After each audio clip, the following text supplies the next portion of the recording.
Good evening, folks. I'd like to bring the regular meeting of council to order Monday, December the 7th, just shortly past 7. Councillor Chong may still be away. She has been on a vacation, so I'm not sure. I thought she was going to be back today, but maybe something's held up with the wind and the weather. She's coming from Europe, so it may have held her out. Just a brief introduction. We'll probably do more later. Our newly hired CAO, Ian Howitt, is with us this evening. Ian, welcome to the City of Colwood, and thanks for attending tonight. And Gary's there beside him to keep him in line.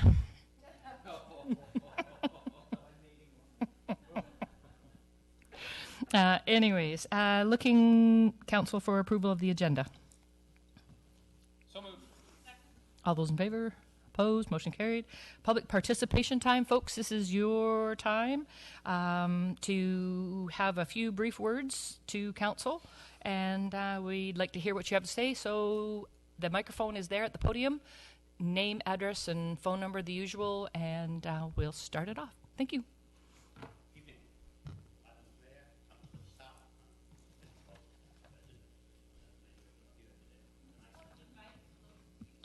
Is that better? I thought this Welsh accent would stand out a little bit more prominently than that. 421 Pelican Drive, that's my address. Telephone number 250-91... No, we don't need phone numbers. No. Just name and address. Okay, that's fine. My name is Tony Mort, resident of Pelican Drive, as I just said. This evening I speak on behalf of the Royal BYLAWS Association and residents, many of whom are present here this evening. First, let me express a welcome on behalf of the Royal BYLAWS Association to Mr. Alan Howard. We understand that you join us from Nanaimo, where of particular interest to us, there's been a statute there or guidelines, bylaw, call it what you will, on retaining walls. And we've read that with great interest, and it's quite a comprehensive document, 25 pages or so, and quite interesting. And from a technical and engineering perspective, a fine piece of work. We've been informed that not a single councillor has considered the need for such a bylaw in this municipality. As taxpayers, we observe horrendous retaining walls being constructed around us. It's time we change that. We register concern for the safety of those dwelling near or having to pass these monstrosities. Since the city tell us they have no control over retaining wall construction, please increase the speed limit so that at least we can reduce our exposure time in these hazardous spots. You do have control over speed limits in the city. We hope that the issue of retaining walls bylaws and other development controls that you'll bring some of your experience to bear in the city of Colwood and bring a fresh breath of fresh air to our dealings with council with respect to the problems that we've had up at Pelican, up at Seashell Place. The Royal BYLAWS Association looks forward to having some dealings with you, and I'm trying to précis this as I go along because I've got 13 pages, so I know that I'm going to bore you. It's a sad reflection on, let's go back a little.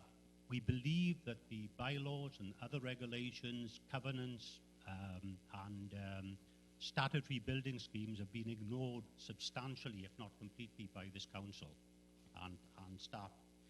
We're quite annoyed about that, obviously, and we just want to let you know that there's not going to be any resolve in our efforts to ensure these controls are put in place to protect our subdivision and our property values. We ask the statutory building scheme, covenants, development and building permit conditions, bylaws are applied. We ask for nothing more and nothing less than this. It's a sad reflection of the owner of the property at Seashell Place, and the neighbours protesting its development would have saved considerable expense and time had the City of Colwood enforced its own rules from the very commencement of this project.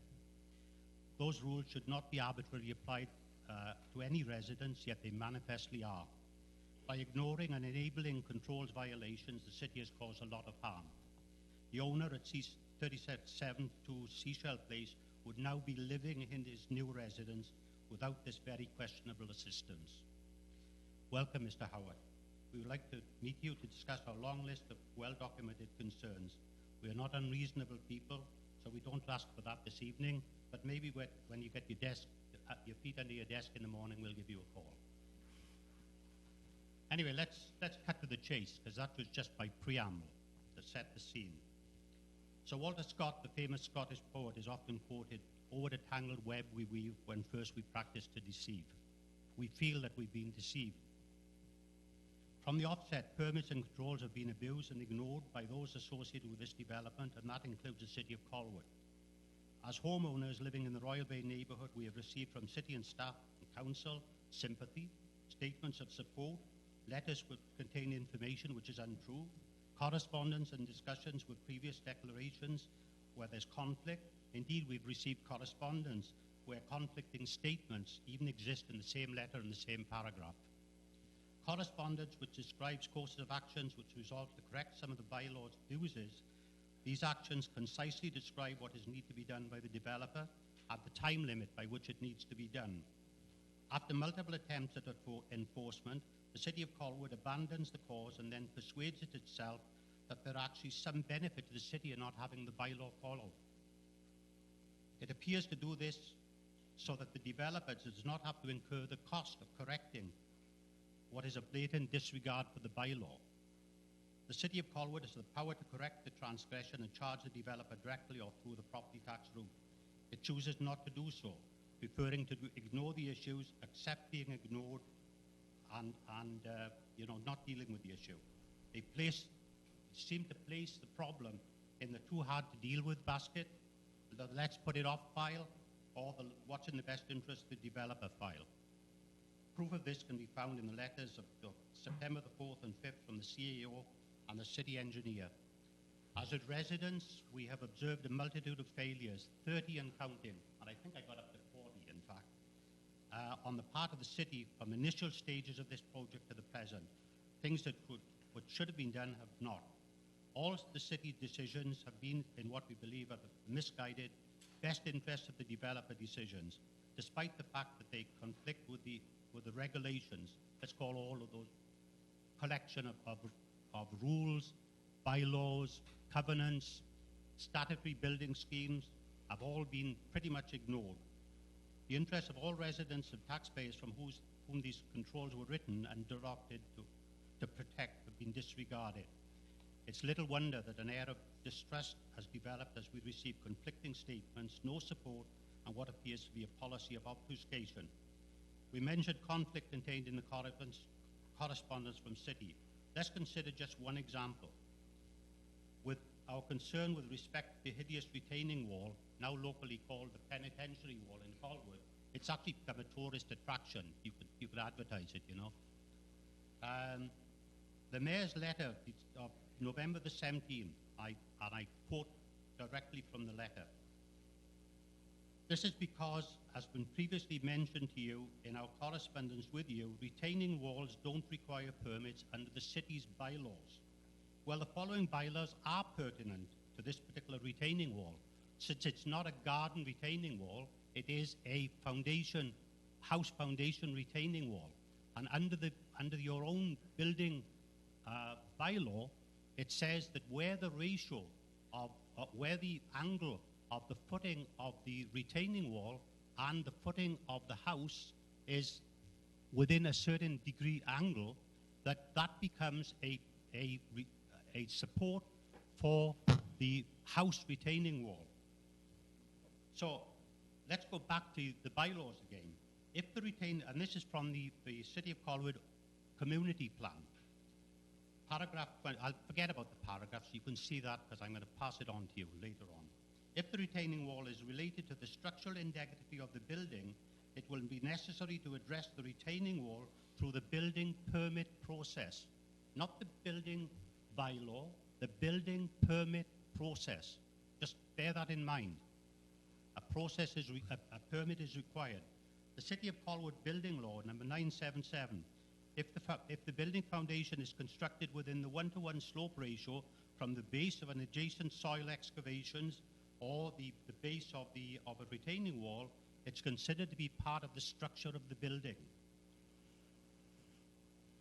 city bylaw number 977 relates to, well, it'll come through as I talk. No person shall alter or allow the ground elevations of a building lot to be altered so as to place a building or part thereof in contravention of this bylaw, the soil deposition bylaw, or the land use bylaw, unless the ground elevations are so altered after having obtained a permit.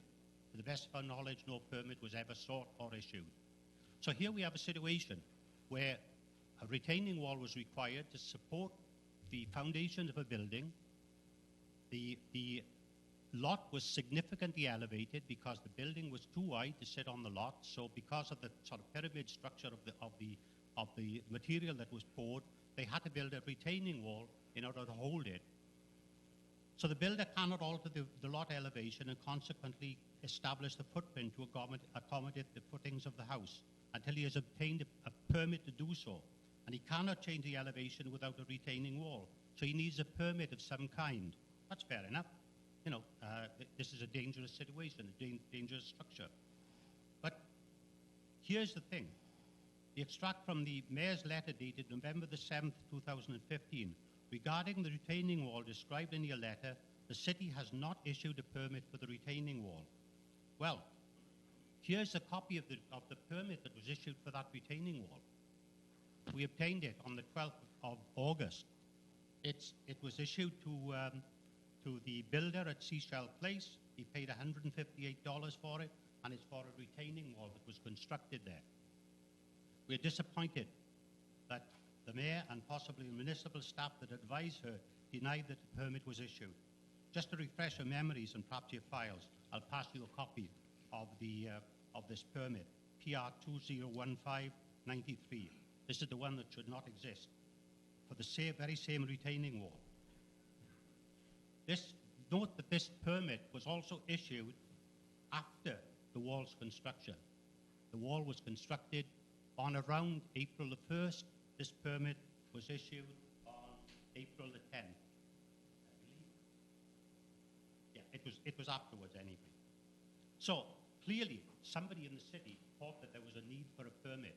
One hadn't been obtained, but because they felt a bit nervous about that, they got a permit issued. Extract from the mayor's letter dated November the 17th. I'm sorry, Mayor, but it was your letter, and that's the one we picked on. I guess I won't be welcome to the meet and greet session afterwards. So applying a permit requirement to these structures would have significant implications from the point of view of city resources and the convenience to builders carrying on business in the city, which would have to be assessed in the relation to whatever aesthetics impacts the wall might typically have. Safety of retaining walls, like the ones at Pond Place, I don't know what the height is, it looks as if it's getting up to 50 feet now, and 14 feet along the Colwood Penitentiary wall adjacent to a public park and considered alongside the next lot are not even worthy of consideration. Excuse me. It's the reason why a permit is not required is because it's inconvenient to the builders. I find that quite amazing. It's inconvenient to the builders that they do not require, so they don't require a permit. We just hope that if there's a serious injury or fatality resulting from a retaining wall failure, that the court appreciates that the city of Colwood did not wish to inconvenience the builders.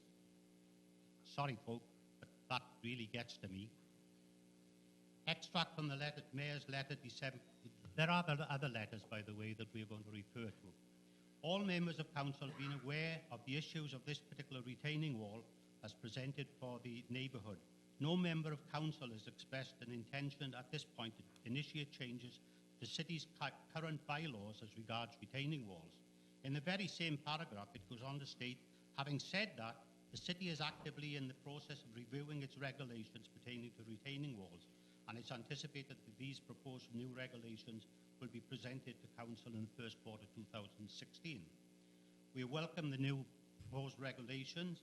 We hope they are developed expeditiously and applied in a more responsible manner than the other regulations we've seen to date. At Royal Bay, we have to date witnessed a gross failure to apply them by the City of Colwood Council and staff. Regulations that are ignored, misapplied, singled out with respect to application are wasted and merely create distrust and an atmosphere of contempt. I draw on the Handbook of Municipal Councils. I don't know whether you've seen that. I found it online. I thought it was quite interesting. I've got a copy of it if you wish to have it. And it speaks much more eloquently about the responsibilities of council than I can. Citizens are entitled to expect fair treatment and ethical behaviour from politicians. Councils that skate on the edge of principle or discard ethics for expediency set a bad example, to put it bluntly. Citizens do not expect the council to ignore the reasonable requirements of other government legislation, such as the workers' compensation rules, nor to ignore its own bylaws and regulations. Legal shortcuts may save time and money in the short run, but over the long term will cost the municipality dearly. Always remember that it's the taxpayers' money at stake. Councillors are the trustees of the municipality's assets, and the beneficiaries of the trust are the taxpayers. I would like to get into some specific examples. As I say, this is quite a long delivery, and so if you want me to sit down, then I'll just pass it on. I will say that we only allow 20 minutes for public participation, and you are ramping up to all of that time. Okay, then. And I'm not sure if there's other members of our audience that wanted to speak to something. I can see hands in the air behind you. Okay, then I'll just mention that we have a long list of bylaws, rules and regulations that have been ignored, starting off with the failure to obtain Lehigh's approval under the statutory building scheme, under the covenants that apply to the Royal Bay Bluffs development. And so this development should never have started place. The specific development should never have started without that approval from Lehigh. We understand that Lehigh, in fact, did not get applied for the signature. They refused to sign it because the design was not adequate and appropriate to the Royal Bay development. The elevated lot, building lot, was raised without approval. Again, a bylaw was abused. Official community plan, statutory building scheme, Lehigh Covenant, EBP 0907, building, the BC Building Code, City of Colwood building bylaws, statutory right-of-way deposition, material dumped on the right-of-way, and I just want to deal with that one, and then I'll sit down. So there are a lot of others, and I'll pass the document on to you. There was the statutory right-of-way, which is the full width of the lot. I don't know what it is, 60, 70 feet. Material was put on that, rocks were put on it to a depth of about 3 or 4 feet, 20 feet. So here we have a substantial amount of material deposited on the right-of-way, which carries the sewer lines and the storm drains. The first letter that went out from the city told the developer and the owner, remove this material under threat of penalty. He didn't move it. So then another letter goes out a little while later, and he ignores it. And I think a third letter went out, and he ignored it. And gradually, the city's letter became less and less demanding. The last letter that went out said, okay, leave it there then. We'll just accept that it's there, and if we want to work on it, then we reserve the right to ask you to move it, to move the material. But once the house is built, it's impossible to move that material. You'd have to trespass on other people's property to do so. So we know that that's not a practical solution to the problem. So here's an example where the city, once again, has swung in favor of the developer who just said, I'm not going to move it. So trees removed from the park area. The city said to the guy that removed the trees, just plant 3 more trees, no time limit, no time specified, no species specified, no size specified, just put 3 trees in for what you took out. Another neighbor was fined thousands of dollars for doing exactly the same thing.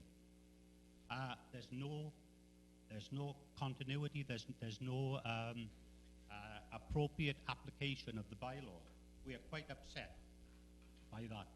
I'll sit down because I'm conscious of the time that we have. but I go on with about 17 items that are major violations of bylaws and such like.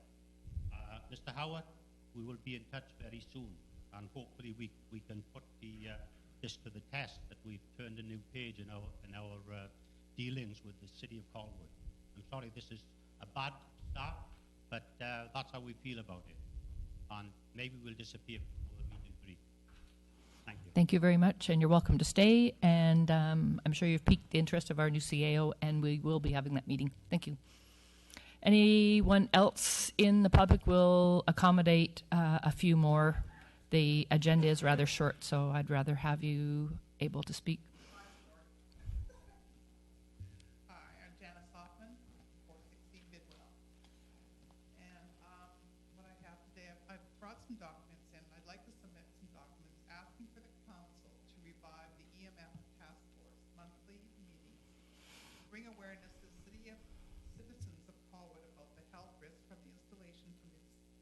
Extremely powerful small cell that TELUS is installing in front of our homes.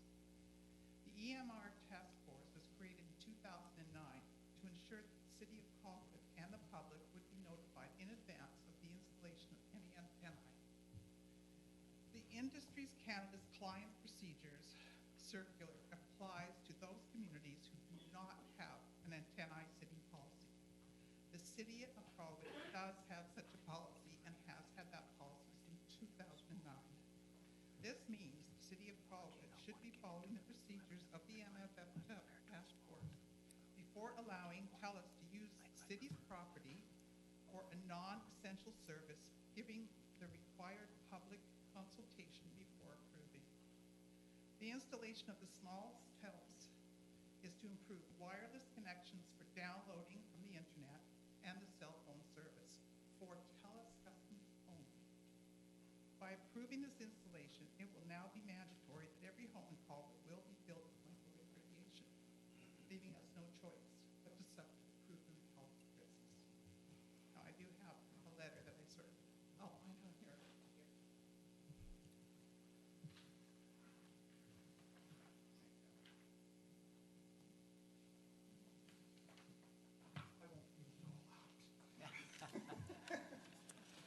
Thanks, Janice.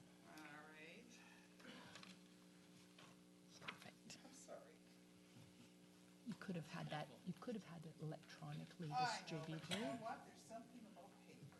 So, Just sit down, cut the copy, and that's what I'm going for. There you go. Thank you. Thanks for your time. thank you. Gary, want to just backtrack for a half sec? You had Your some Worship, information. I would like the opportunity to respond with respect to the delegation on the seashell matter, please. Cool. Go ahead. Well, Your Worship, I would like the opportunity to respectfully respond because, as the residents know, I've been the principal quarterback of this particular file, and it has, no question, been a challenging file. But I'd like the opportunity to respond to a number of the points that were raised by the Speaker with respect. And as Council knows, we've endeavored in good faith to keep Council very informed in regards to the status of this file. We've also made our best efforts to respond to every letter and communication and every question that's been raised with respect to this matter. We've worked closely with legal counsel, and that's just not in the interests of avoiding a lawsuit or anything like that. We've asked legal counsel to advise us if there were matters that we were in a legal position to address with respect to this matter. So we've had advice throughout this particular file, and I would like the opportunity to raise a few points in response to the Speaker. Over the course of the many months on this particular file, we've endeavored to respond to a number of questions, such as the legal grounds for canceling a development variance permit, the basis for using the OCP and the applicability of the OCP to deny retaining wall construction.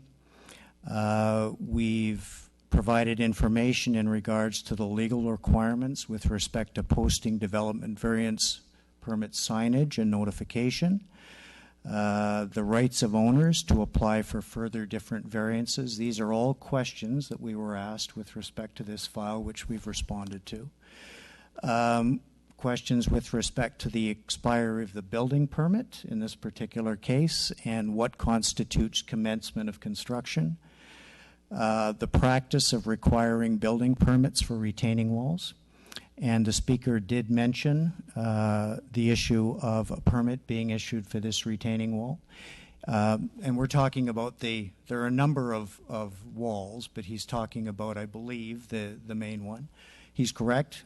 We did issue a particular permit for that particular wall, but it was only in the context of reviewing the engineering foundation stability of the wall, not with respect to design or aesthetics or any of the architectural features. I attempted to clarify that. I contacted the letter writer as soon as that letter went out because I wanted to clarify the context under which that statement was made, and my call was never returned. So we have endeavored to respond to a number of questions. We've also, through our municipal solicitor, and it had to be through the municipal solicitor because the association has engaged legal counsel on this. We've responded to questions dealing with the floor level of the residence with reference to the highest street level fronting the property. A question with respect to the building permit application plans and their degree of compliance with the plans that were submitted in the development variance permit application, and also the extent of the city's land use and building bylaws and the extent that they deal with retaining walls. And the legal advice that we have had is that there is no permitting requirement for retaining walls at this point in time. Having said that, and the speaker introduced his presentation with the fact that the city has no guidelines, the planning staff, as a result of this particular file, largely as a result of this particular file, has initiated a review of the city's regulations and guidelines with respect to retaining walls. And we are looking at, we've engaged a consultant, we're looking at options for new retaining wall regulations. We'll be presenting a project update on that in February of 2016, and we'll start public engagement. So we are in the process of actively, as we speak, putting together, and it's all about guidelines and regulations and permitting requirements, which at this point in time, our bylaws could be stronger. No question about that. There was a discussion in the presentation about the statutory building scheme and why the city isn't enforcing that. And as you know, there is a statutory building scheme. It's actually a Section 219 covenant in this particular case. And I can tell you that municipalities typically do not enforce those statutory building schemes. They generally place the onus on the subdivision owners to ensure improvements to each subdivision lot is in accordance with the design specs of the covenant. These schemes typically leave the detailed design matters to the subdivision developer and the lot purchasers. And the city's general building regulation function is limited in most cases to health and safety matters, not architectural review of building design plans.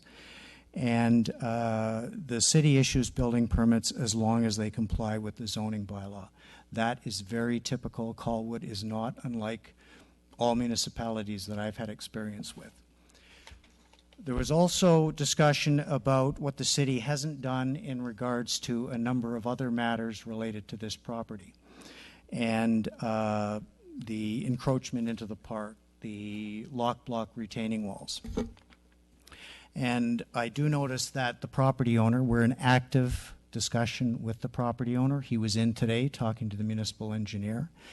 The encroachment of the part of the lower rock wall into the park has been removed.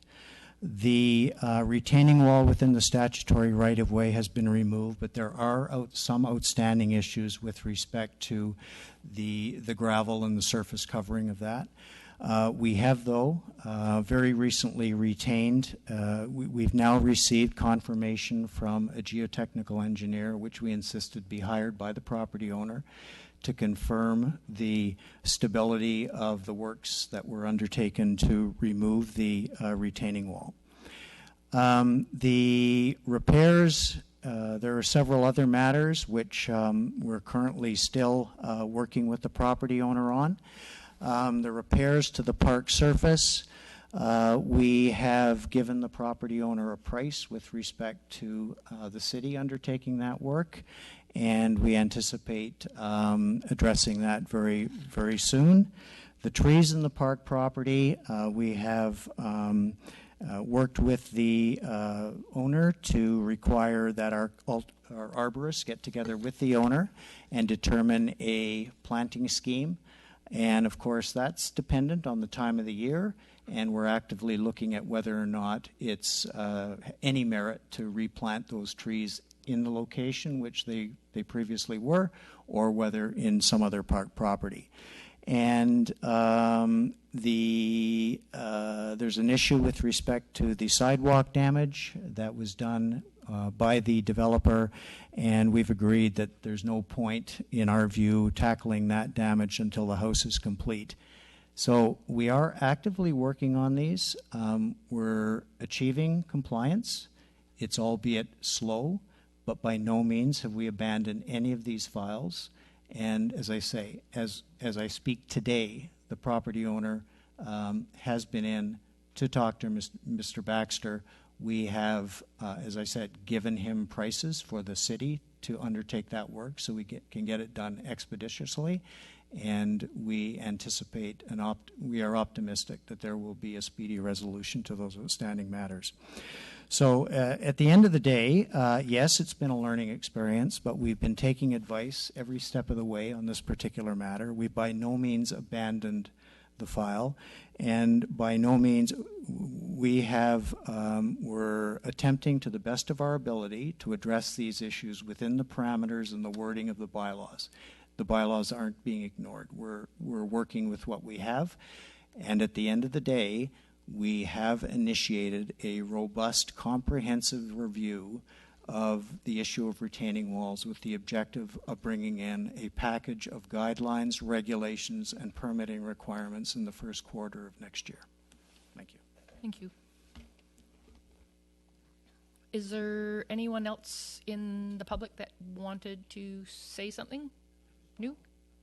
I think we're going to have that meeting, and I think that's probably the best time. I know there's a lot of frustration on parts of the residents, and we want to try and work with all of you to, as well as the developer, to get this resolved. So we'll get that meeting maybe even while both of the CAOs are here this week if we can, but it's just, we'll have to look and see what schedules are like. So by all means, give me a call or give the office a call, and we'll get something set up as soon as possible. Anyone else?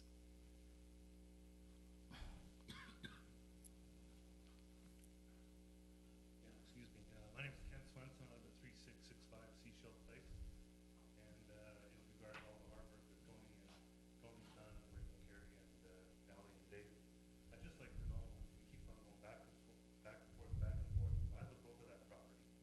I'm actually getting pretty tired of looking at the porta potty and just the construction stuff all over the place. Can you give us any stage, an inkling of when this is going to be completed, when we're going forward? What we're going to do? Do I have to sit and look at this place for the next 1 year, 2 years, 3 years? We'll be adding that question to the bunch and include you in the answers. Anyone else? Yes, sir.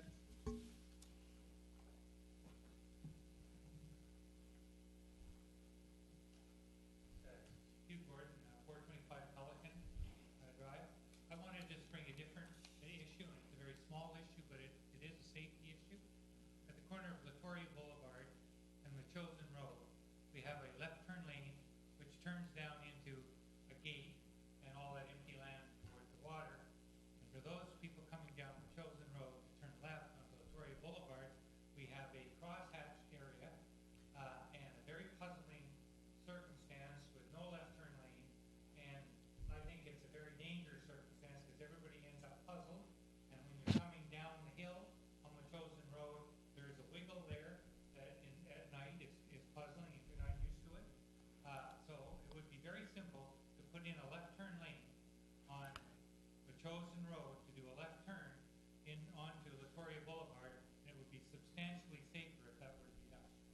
That one I could almost wave a wand over because that was on the table discussion last meeting, and it is in the works as by our deputy engineer. The numbers have proven, and they're working with the developer to have that particular intersection modified. Anyone else? Seeing none, folks, we shall move on to the balance of our meeting. Next section is Mayor's Message, of which it is the opportunity for us at this time of the year to kind of renew and refresh. So I would like to start off by saying that it has been a whirlwind of a year full of growth and opportunity. Like any community, we have weathered storms, many of which are like out in our community these last few weeks, but we continue to rise to the challenge and come out stronger each time. We are working to preserve the aspects we value about our community while striving to bring new energy and vitality to Colwood. I'm going to speak now on the chain of office. We went through our 30-year anniversary, and we've also been in the midst of a rebranding. So in celebration of the 30 years, we took the previous plating from the city of Colwood that started our chain of office. When we unhooked it from the surrounding fabric that was on here, all the inside plates are engraved by the donors of each of those pieces from around the communities. And so we're going to have that all transferred onto a plaque of recognition. And we've moved forward with a new, and I don't think even council has seen, the new medallion on the front side. So it's representing of our rich history. It's our moving forward, and we'll always be in a reminder because it helps to balance the backside so that it doesn't always slip forward and hang around our belly buttons. So, moving forward, the most visible is Royal Bay, and I'm sorry that the folks all ran off before we could speak to them. We've ushered in a new era for Colwood. We've seen our gravel pit transformed into a bustling community with the opening of the Royal Bay Secondary School and the new Latoria Boulevard. An exciting new neighborhood is taking shape with the first new homes now under construction and a network of new streets and plans for a neighborhood center, beautiful park, and the first of many new businesses, starting also in 2016.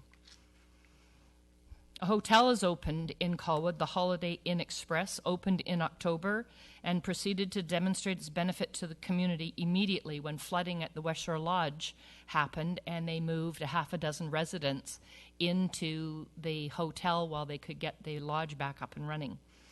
We're also setting the stage for a revitalized downtown area with many new projects starting and others getting a second wind.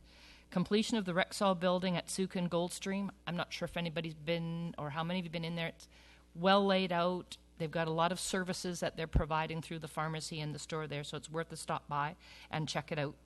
Purchase of the city center site by Ani Group, and they have been to staff and made their presentations of their early plans.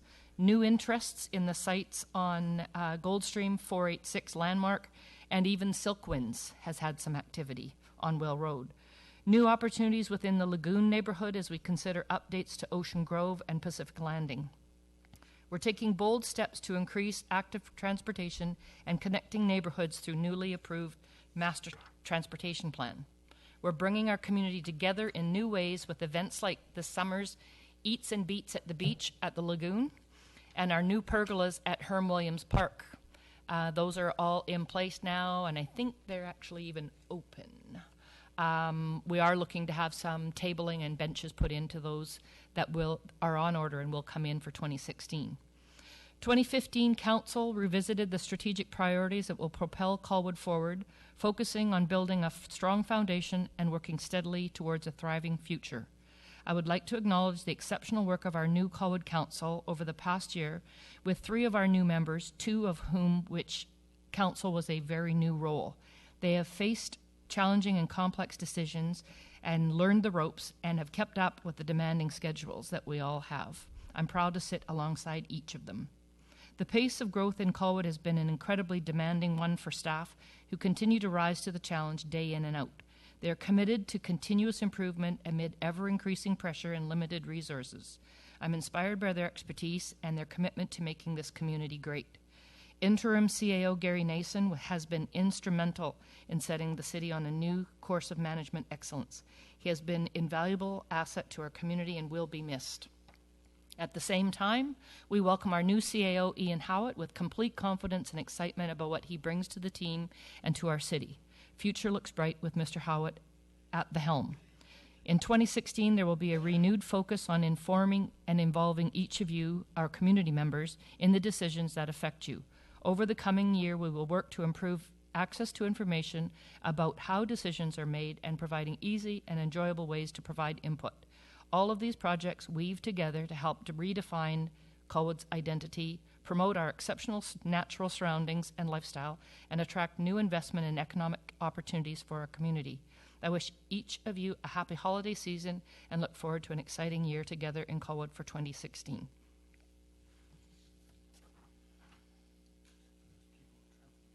And that's to all of you guys. Moving on, please, folks, to item 4.1, adoption of regular minutes of council on November 23rd. Move adoption, Your Worship. Second. All those in favor? Opposed? Motion carried. Move receipt for 2 sets of minutes, Emergency Planning Committee, September 15th, and Economic Development, October 15th. Second. All those in favor? Opposed? Motion carried. And I have to stop before we move on to the next one. As a reminder to council and to the folks in the audience, we are supporting the Salvation Army Red Kettle Drive on December the 12th from 10 until 12 at Thrifty Foods. And we are also at our place December 22nd for our annual Christmas dinner luncheon thing at 11:30. So calendars are marked for those 2 events as we work to helping in our community as well. Nothing in correspondence requiring council direction this evening. Moving on to 6.1, Protective Services. Councillor Day. Thank you. The Protective Services met and discussed the enforcement of our sign bylaw, and after considerable discussion in regards to how to enforce our sign bylaw whilst we await the renewing of that bylaw, it was recommended to council, and I would so move, that in regards to the enforcement of the Colwood sign bylaw 1988 in relation to sandwich notice board signs and banners, that staff be authorized to use their discretion and best judgments in circumstances as deemed appropriate to not enforce the bylaw relating to both the single sign banner per business requirement and the location requirements of the bylaw, subject to the number of signs and banners per business not being unduly excessive, i.e. not in excess of 3, and also subject to staff being satisfied that there are no public safety, pedestrian, or vehicular sightline or sidewalk footpath encroachment or obstruction issues related to the placement of the signage or banners. Second. Discussion, council? Call the question. All those in favor? Opposed? Motion carried. Moving on to item number 7.1, bylaw number 1605, final reading for Colwood Main Sewer Local Area Service Bylaw, Establishment and Loan, bylaw number 598, 2001. Move final, Your Worship. Second. All those in favor? Opposed? Motion carried. There is no in camera this evening. Move adjournment. Second. All those in favor? Opposed? Motion